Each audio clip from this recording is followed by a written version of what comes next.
नमस्कार, खबर उत्तर प्रदेश में आपका स्वागत है। मैं हूं आपका साथ गरिमा वाजपेयी। खबरों में आगे बढ़ेंगे उससे पहले एक नजर आज की सुर्खियों पर डालते हैं।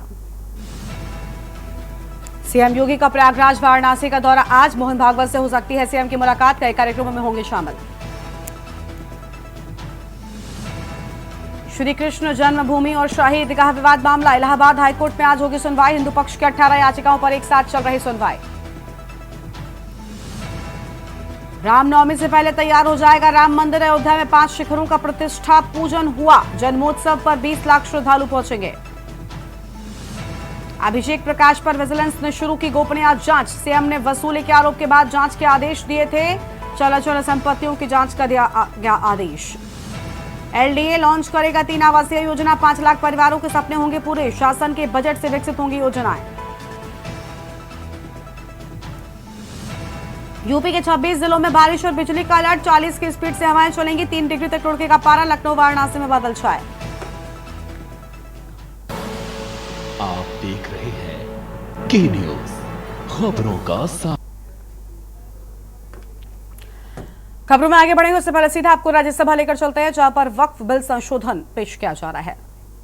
उस समय 2006 में और 4.9 लाख वक्फ प्रॉपर्टी जो रजिस्टर्ड वक्फ प्रॉपर्टी है, उनका टोटल इनकम सिर्फ 163 करोड़ पर एनम था। 160 करोड़। और उसी समय सचर कमेटी में यह भी कहा, टिप्पणी भी किया और सुझाव भी दिया, अगर वो 4.9 लाख प्रॉपर्टी को अगर एफिशिएंटली मैनेज करते उस समय का मार्केट रेट से, तो भी 12,000 करोड़ हर साल इनकम जनरेशन होता। तो 12,000 करोड़ होना चाहिए था, लेकिन 163 करोड़ जनरेशन हुआ है। फिर उसके बाद में हम लोगों ने आकलन किया, आज का दिन में 8.72 लाख जो प्रॉपर्टी है, इतना बढ़ गया, उसका तो हम हिसाब भी नहीं लगा सकता है। और मुझे हिसाब भी लगा के आंकड़े पेश नहीं करना चाहिए, क्योंकि मार्केट का अपना अपना एक फॉर्मूला होता है। लेकिन एक कॉमन सेंस है कि अगर सचर कमेटी 4.9 लाख प्रॉपर्टी को अनुमान लगाया 12,000 करोड़ इनकम होना चाहिए, तो आज उसको आप आज के समय मार्केट रेट में हिसाब लगा करके आप अनुमान लगा सकते हैं। सचर कमेटी ने यह भी कहा, सेंट्रल वक्फ काउंसिल में और स्टेट वक्फ बोर्ड में और ब्रॉड बेस करके इंक्लूसिव होना चाहिए। ये बंद कमरे में कुछ लोग बैठा है ऐसा लग रहा है, इसको खोलना चाहिए, ब्रॉड बेस करना चाहिए। साथ साथ में सेक्रेटरी जो सेंट्रल वक्फ काउंसिल और स्टेट बोर्ड है, उसका स्तर सीनियर लेवल होना चाहिए। उस समय under secretary, deputy secretary rank का था, उसको कहा कि ज्वाइंट सेक्रेटरी, एडिशनल सेक्रेटरी का रैंक ऑफिसर को नियुक्त करना चाहिए। और साथ में सर, बच्चों और महिलाएं और बच्चों के लिए स्पेसिफिक कदम उठाना चाहिए। इस सचर कमेटी ने उस समय रिकमेंडेशन किया।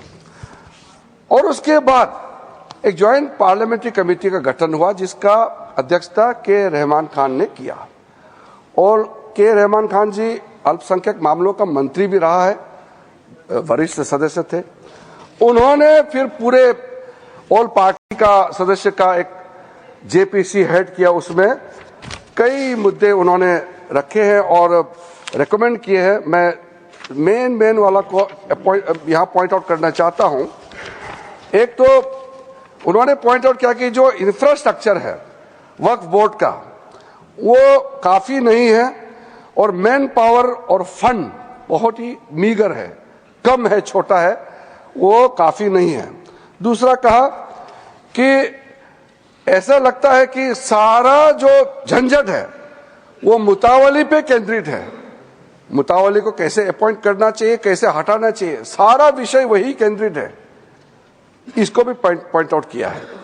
फिर डॉक्यूमेंटेशन के बारे में और सर्वे के बारे में वक्फ प्रॉपर्टी और लीगल जो सेटअप होना चाहिए वक्फ को लेकर के, इसके बारे में भी computerisation of Waqf board, central data bank होना चाहिए, इसका भी उस समय का जेपीसी ने कहा। Mutations revenue record, or to adopt sound and acceptable financial and budgetary practices, इसका भी सुझाव दिया। और फिर लीज करने का जो वक्फ प्रॉपर्टी को किस तरीके से लीज होना चाहिए, इसका भी सुझाव दिया है। जितना ये 3 कमेटी रिपोर्ट्स सचर कमेटी को मिलाते हुए जो जो मुख्य रिपोर्ट रिकमेंडेशन किया है, सर मैं आपके माध्यम से सदन को बताना चाहता हूं, वो सारा रिकमेंडेशन रिपोर्ट्स को हम लेकर के आज ये बिल लेकर के, अमेंडमेंट बिल लेकर के इस सदन में आया है। इसलिए ये तीनों कमेटी, ये कांग्रेस सरकार में जो दूसरे और तीसरे कमेटी तो यूपीए सरकार थे, लेकिन शुरू वाला तो प्योर कांग्रेस गवर्नमेंट था। तो मैं मुख्य रूप से कांग्रेस पार्टी को और उसके जो सहयोगी दल है, मैं अपील करना चाहता हूं कि आज जो बड़ा कदम माननीय प्रधानमंत्री जी के नेतृत्व में हमने ये 2025 का वक्फ संशोधन बिल लेके आया है, तो आपका ही सोच विचार को आप जो पूरा नहीं कर पाया, उसको पूरा करने का हिम्मत नरेंद्र मोदी जी सरकार ने लेके आया है, तो आप जरूर समर्थन करना चाहिए। आदरणीय अध्यक्ष महोदय जी, कई लोगों का हमने स्टेटमेंट सुना है, टेलीविजन में भी और कल दूसरे सदन में भी। ये कोई नया कदम तो हम नहीं उठा रहे हैं, इतिहास सबका मालूम है। संक्षेप में 1894 में जो प्रिवी काउंसिल ने वक्फ अल औलाद, जो बच्चों के लिए वक्फ क्रिएट करते हैं, उसको इनवैलिडेट करने के लिए एक ऑर्डर पास किया था, जो बाद में जाके बड़ा विषय बना। मुसलमानों का बड़ा दल गया, अपील किया ब्रिटिश हुकूमत के साथ, तब जाकर के 1913 में द मुसलमान वक्फ वैलिडेशन एक्ट को पहले बार औपचारिक तौर पर कानून के रूप में इस देश में शुरू हुआ। फिर 1923 में मुसलमान वक्फ एक्ट पास किया गया, जो केंद्रित किया है अकाउंटिंग और ट्रांसपेरेंसी को लेकर के। फिर मुसलमान वक्फ वैलिडेटिंग एक्ट 1930 पास हुआ, जो है reinforcing the legal validity of family औकाफ। इस तरीके से शुरुआत हुआ। फिर हमारा देश आजाद हुई। उसके बाद 1954 में वक्फ एक्ट पारित हुआ, जिसमें स्टेट वक्फ बोर्ड्स का गठन का प्रावधान वहां से शुरू हुआ। फिर उसके बाद में 1959, 1964, 1969 और 1984 में वक्फ एक्ट 1954 को फिर से संशोधित करके यहां से पास हुआ, और 1995 में सबसे ब्रॉड बेस बिल फाइनली जो आया, जिसको आज हम अमेंडमेंट कर रहे हैं, जिसमें ट्राइब्यूनल गठन का प्रावधान रखा गया। सेंट्रल वक्फ काउंसिल, जो आज के दिन में मैं उसका अध्यक्ष के रूप में काम हुआ। फिर जो वक्फ जिसका इनकम 5 लाख से ज्यादा है, उसमें एग्जीक्यूटिव ऑफिसर अपॉइंट होना चाहिए, ये प्रावधान शुरू हुआ है। अध्यक्ष महोदय जी, ये जब चल रहा था, समस्या तो है, सबको मालूम है, और कमेटी का रिपोर्ट का भी मैंने जिक्र किया, लेकिन ऐसा क्या हुआ जो हमको ये एक मेजर अमेंडमेंट आज लेके आना पड़ा। 2013 में यूपीए सरकार था और चुनाव सर पे था, चुनाव आने वाला था। उसमें यूपीए सरकार ने कदम उठाया कि कुछ बदलाव लाना चाहिए। उस समय सर यूपीए सरकार ने जो चेंजेस लाया है, उसको मैं थोड़ा सा कंपेयर करके बताना चाहता हूं। उस समय भी जेपीसी गठन हुआ, आज भी जेपीसी बनी है। फर्क क्या है सर? उस समय का सेलेक्ट कमेटी में 13 मेंबर थे और इस बार के जेपीसी में 31 मेंबर्स। उस समय का सेलेक्ट कमेटी का टोटल सीटिंग हुआ 22 बार, इस बार का जेपीसी का टोटल सीटिंग हुआ है 36। उस समय total delegation, organisation, stakeholder जो सेलेक्ट कमेटी के सामने में पेशकश हुआ 18 और इस बार 284। उस समय 14 राज्य और केंद्र शासित प्रदेशों से चर्चा हुई। इस बार 25 state board, state government, 5 minority commission और कई विधायक एमपी तो उसका हिसाब ही नहीं है। टोटल मेमोरेंडम रिसीव किया उस समय 32 और इस बार का तो मैंने पहले बता दिया 97,27,772 प्लस अनौपचारिक रूप से हमारा मंत्रालय में भी लाखों की संख्या में हमने रिसीव किया है। उस समय का सेलेक्ट कमेटी कहां विजिट किया? ले, जम्मू, श्रीनगर। उस समय ये तीनों एक ही स्टेट था। ले अभी यूनियन टेरिटरी हो गया, जम्मू, श्रीनगर। और इस बार कहां विजिट किया मैंने आपको नाम पहले ही बता दिया, किस किस शहरों में इस कमेटी ने विजिट किया है। अध्यक्ष महोदय जी, जब हम लोग महत्वपूर्ण बिल पर चर्चा कर रहे थे, थोड़ा सा बैकग्राउंड संदर्भ को भी रखते हुए मैं बात को रखना चाहता हूं।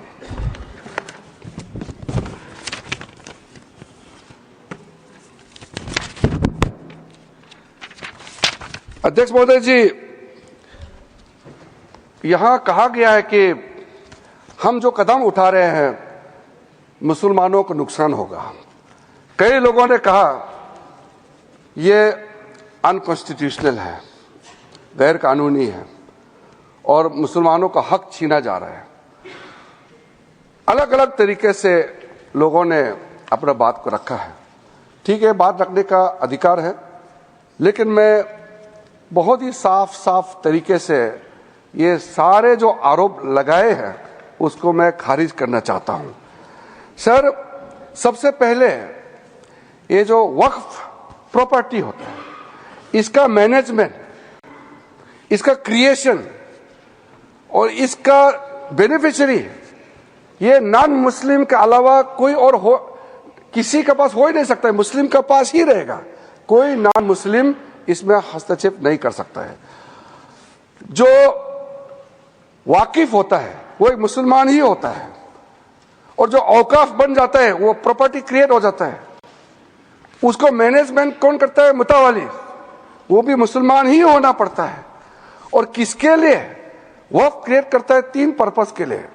धार्मिक, रिलीजियस पर्पस, अच्छा काम के लिए, पायस, भगवान के नाम में, अल्लाह के नाम में, और चैरिटेबल, भला के लिए, बच्चों के लिए, महिलाओं के लिए, गरीबों के लिए, तो वो मुस्लिम ही होगा। तो यहां ये सवाल ही नहीं उठता है कि नॉन मुस्लिम, मुस्लिम धार्मिक भावना और धार्मिक व्यवस्था या वे किसी भी तरीके से मुस्लिम प्रॉपर्टी में, मैनेजमेंट में नॉन मुस्लिम हस्तक्षेप कर रहा है, ये सवाल ही नहीं उठता है। तो इसलिए मैं बहुत क्लियर करना चाहता हूं, ताकि हमारा जब डिबेट का जब सिलसिला शुरू होगा तो सुझाव हमको चाहिए कि वक्फ मैनेजमेंट में, प्रॉपर्टी मैनेजमेंट में, वक्फ बोर्ड को और ताकत बनाने में क्या क्या और काम करना चाहिए, ये सुझाव हमारे माननीय सदस्यों से मिल सके। जो इंसान, जो मुसलमान अपना प्रॉपर्टी को ट्रस्ट के माध्यम से अगर चलाना चाहता है वो चला सकता है, उसके लिए कोई बंधन नहीं है। वक्फ एक्ट के अंदर में ये पूरा छूट दिया गया है। अगर आप वक्फ बोर्ड के माध्यम से चलाना चाहते हैं आपको पूरा इसके लिए इजाजत है।